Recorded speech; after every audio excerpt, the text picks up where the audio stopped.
The other thing that we can say about this, my dear Muslims, before we come on to the main, if you like, topic, we just grab the the area here,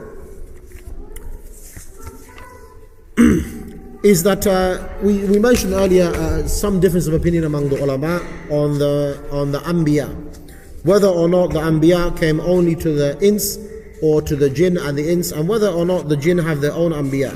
In relation to this, you see, just to clear up this one before we come on to the main issue, Ibn Qayyim rahimahullah, he quotes hadith, which is hadith mutawatir in the Sunan of Imam Ahmad, volume 1, page 458, that obviously they requested to meet the Nabi sallallahu alaihi wasallam, the jinn, and he had Ibn Mas'ud with him, which we mentioned earlier. He asked them to stay in one place, and then he recited for them the Quran.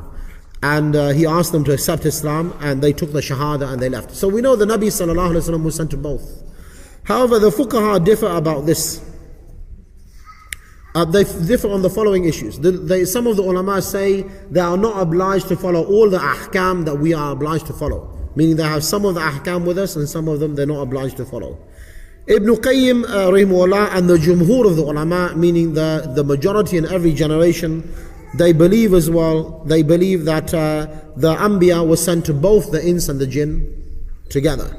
And there are some obviously who differ about this. Those who differ about it are the following: the Mu'tazila, the Zahiris, like Ibn Hazm al-Zahiri and Dawood bin Ali, who was the founder of the Zahiris, and as well Ibn Taymiyyah rahimahullah mentioned that it's a disputed issue, and he did not reject either opinion. He said that both opinions could be correct. But what we see, my dear Muslims, on this one, just to nip it in the bud, Allah subhanahu wa ta'ala mentions in chapter An'am, verse 130, He said, did I not send you, if you like, messengers from among you, minkum? Therefore, this is evidence that from among the humans, there are, if you like, anbiya. Some people say among the humans and among the jinn, because minkum could be both.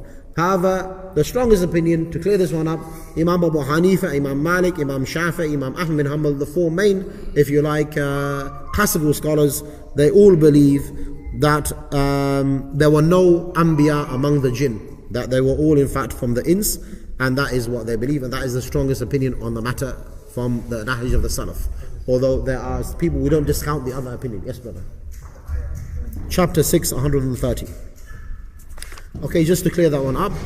And even though we believe, just on another issue before we deal with the main issues, they can also have difference of opinion, and they can have tribes. And we've been informed about that in the hadith, that the Prophet said the jinn of Makkah and Medina were different. So they had different jinn in Makkah and different in Medina. And Allah recorded both, He said, and he reconciled both with Him. So they were reconciled with Rasulullah sallallahu alaihi wasallam. In other words, there were qaba'il, there are even tribes of the jinn who are different from each other. So don't think that they're one homogeneous whole, as they like to use that word. So there are different tribes as well who know each other. And lastly, on the